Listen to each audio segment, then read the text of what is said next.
बिस्मिल्लाहिर्रहमानिर्रहीम। अस्सलाम वालेकुम दोस्तों, क्या हाल चाल है। मुझे उम्मीद है आप सब ठीक ठाक होंगे। तो दोस्तों, जो मेरे भाई दोस्त तैयारी कर रहे हैं कम्पिटिटिव एग्ज़ाम्स की, किसी भी जॉब के लिए, NTS, OTS, PPSC, FPSC, तो उनके लिए ये वीडियो बहुत ही ज़रूरी है देखना, क्योंकि जो G20 कंट्रीज़ हैं उनसे मतलब कोई ना कोई एक आध सवाल आ ही जाता है हर पेपर में। तो ये मेरी आज की वीडियो जो दोस्त देख लेंगे पूरी, उनके लिए बहुत ही फिर आसान हो जाएगा G20 कंट्रीज़ के बारे में जानना। सबसे पहले तो आपको मालूम होना चाहिए कि G20 कंट्रीज़ में कौन कौन से कंट्रीज़ शामिल हैं। तो आज की वीडियो में मैं आपको एक ऐसा ट्रिक बताऊंगा जिसके ज़रिए आप G20 कंट्रीज़ को आसानी से याद कर सकते हैं और उनको याद रख भी सकते हैं, वो आपको कभी भूलेंगे भी नहीं। जी तो दोस्तों, जी ग्रुप ऑफ 20 कंट्रीज़ को याद करने का जो ट्रिक है वो है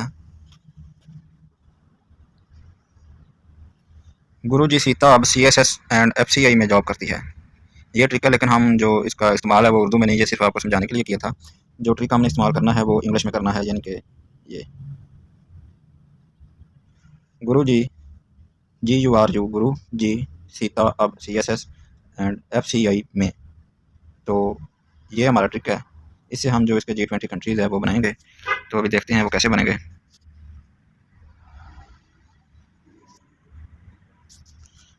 सबसे पहले हम देखते हैं गुरु से कौन सा बनेगा।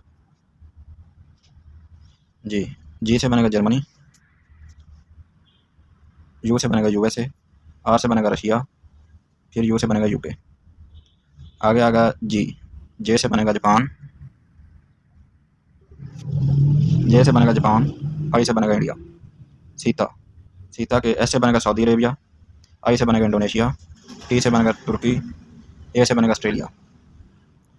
अगला लफ्ज़ है अब, ए से बनेगा अर्जेंटीना, बी से बनेगा ब्राज़ील, CSS, सी से बनेगा कनाडा, एस से बनेगा साउथ कोरिया और दूसरे एस से बनेगा साउथ अफ्रीका। जी तो दोस्तों, अभी आप इसका स्क्रीनशॉट ले लें, फिर अभी आगे चलते हैं।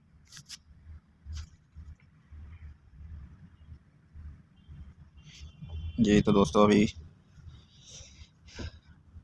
FCI, एफ से बनेगा फ्रांस, सी से बनेगा चाइना, आई से बनेगा इटली, एम से बनेगा मैक्सिको और ई से बनेगा यूरोपियन यूनियन।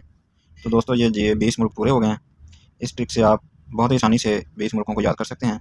अभी जो इसका 21st मेंबर है, यानी कि वो यूरोगो है, और ये 26 सितंबर 1999 को 26 सितंबर 1999 को बनाई गई थी, और इसका हेडक्वार्टर जो है वो कैंकुन शहर है मैक्सिको का, वहाँ पे है। तो आप इसका भी स्क्रीनशॉट ले लें। जी तो दोस्तों, मुझे उम्मीद है कि आपको वीडियो पसंद आई होगी, इसलिए इस तरह की मज़ीद वीडियोज़ को देखने के लिए मेरे चैनल को सब्सक्राइब करें और बेल आइकन को प्रेस करें, ताकि आपको मज़ीद इस तरह की वीडियोज़ मिलती रहें। तब तक के लिए अल्लाह हाफ़िज़।